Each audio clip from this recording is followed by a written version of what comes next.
High school শিক্ষান্ত পৰীক্ষাৰ ফলাফলত উজলি উঠিছে তিতাবৰ মেলামাটিৰ প্ৰণৱ শইকীয়া জাতীয় বিদ্যালয়ৰ কেইবাগৰাকীও ছাত্ৰ-ছাত্ৰী। পূৰ্বৰ দৰে এইবাৰো 100% উত্তীৰ্ণ হাৰে অব্যাহত ৰাখিছে বিদ্যালয়ৰ সফলতাৰ যাত্ৰা। হাইস্কুল শিক্ষান্ত পৰীক্ষাত বিদ্যালয়খনৰ পৰা অৱতীৰ্ণ হোৱা 32 গৰাকী পৰীক্ষাৰ্থীৰ ভিতৰত 2 গৰাকীয়ে ষ্টাৰ লাভ কৰাৰ লগতে 18 গৰাকীয়ে প্ৰথম বিভাগ আৰু 12 গৰাকীয়ে দ্বিতীয় বিভাগত উত্তীৰ্ণ হয়। ছাত্ৰ-ছাত্ৰীসকলক অভিনন্দন জনোৱাৰ লগতে ছাত্ৰ-ছাত্ৰীৰ সুন্দৰ ফলাফলত শিক্ষাগুৰু হিচাপে নিজেও সফল হৈছে বুলি মন্তব্য কৰে বিদ্যালয়ৰ সঞ্চালক ৰাতুল দত্তই।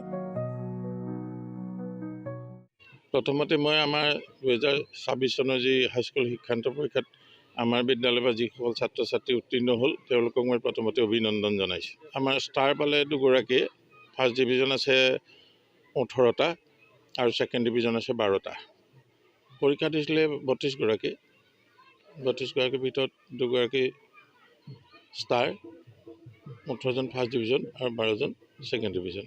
আমাৰ প্ৰতি বছৰে 100% আমি সফলতা অৰ্জন কৰিব পাৰিছোঁ আৰু ইয়াৰ বাবে মই অভিভাৱকসকলক আৰু আমাৰ বিদ্যালয়ৰ শিক্ষক শিক্ষয়িত্ৰীসকলৰ যি কষ্ট, লগতে আমাৰ ছাত্ৰ-ছাত্ৰীসকলে পৰীক্ষাৰ আগমুহূৰ্তত যি কষ্ট কৰিলে সেইকাৰণে তেওঁলোকক মই ধন্যবাদ জনাইছোঁ যে আমাৰ বিদ্যালয়ে 100% সফলতা কৰিবৰ কাৰণে সকলোৱে অভিভাৱক, শিক্ষক আৰু ছাত্ৰই যি কষ্ট কৰিলে সেই কষ্টৰ আজি সফলতা আমি অৰ্জন কৰিবলৈ পাইছোঁ।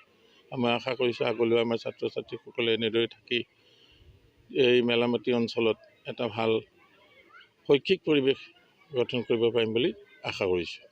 আজি ভাল লাগিছে যে আমি ধৰক 2007 চনত স্কুলখন কৰি এতিয়ালৈকে যিমান মেট্ৰিক পৰীক্ষা দিলে সকলোৱে যে 100% সফলতা, এই অঞ্চলত 100% সফলতা অৰ্জন কৰিব পাৰিছোঁ, তাৰ বাবে কিন্তু সঁচাকৈ মই আজি নিজকে সফল বুলি ভাবিছোঁ।